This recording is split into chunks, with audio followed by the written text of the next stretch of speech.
Hello, in this video I'm going to explore the Wren City churches with a centralised floor plan, designed with a degree of symmetry around a central space rather than a longitudinal axis.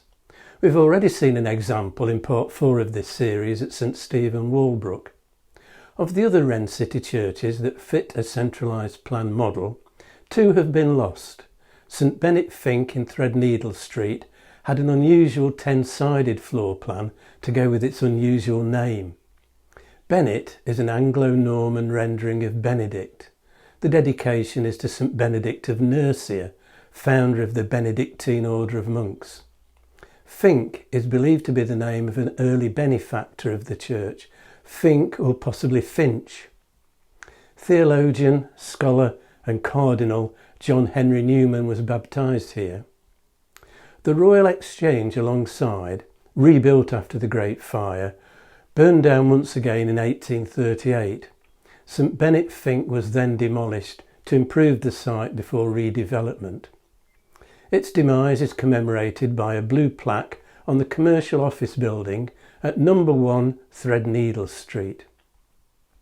St Antholin, dedicated to St Anthony of Egypt, a very popular saint in the Middle Ages, on the north side of Budge Row, was deemed redundant and demolished in the late Victorian period as surplus to requirements.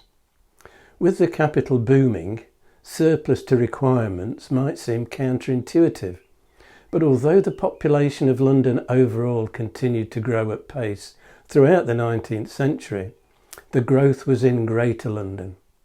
Numbers resident as opposed to working in the square mile of the city declined, and consequently congregations fell.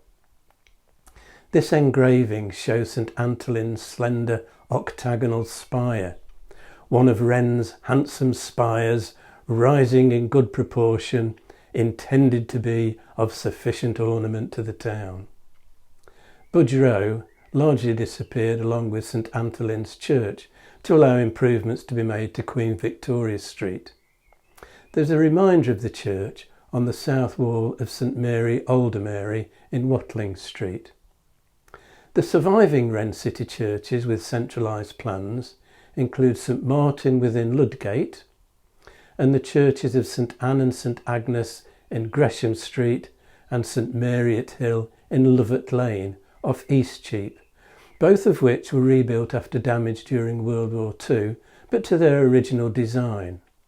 St Martin Ludgate remarkably survived the Blitz with minimal damage. The floor plan of St Martin's is based on an even-armed Greek cross within a square. 31 visits to the church, recorded in Robert Hooke's diary, beginning just before construction started in 1677, and continuing until the building's completion in 1686, strongly suggest he played a major role in the design. Part of the old Roman town wall which ran alongside has been incorporated in the west wall. A square tower with volutes rises above a stepped forward central bay.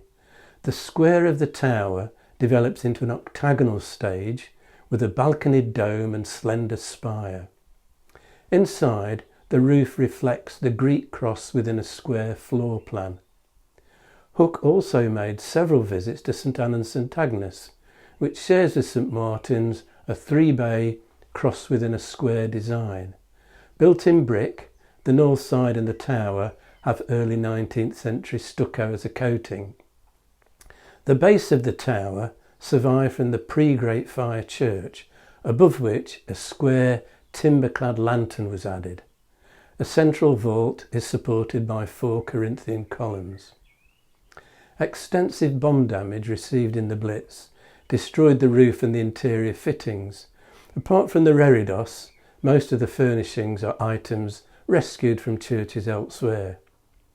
St Mary at Hill on cobbled Lovett Lane in between Eastcheap and Lower Thames Street in Billingsgate Ward also shares a similar 3-bay cross within a square design.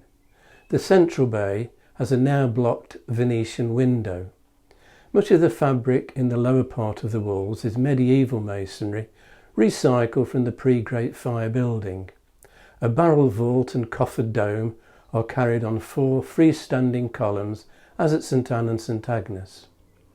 Now, so far in this series I've mentioned several churches rebuilt after the Great Fire of London that have not survived. Some destroyed in the Blitz, others demolished, victims of redevelopment, judged to be unsafe or simply surplus to requirements. Incredibly, 2 of Wren City churches faced with demolition were moved. They will be the subject of our next video. If you've enjoyed this video, hit the like and subscribe buttons and click on the notification bell to be informed when the next video is available, or you can subscribe by clicking on the rose window over my shoulder.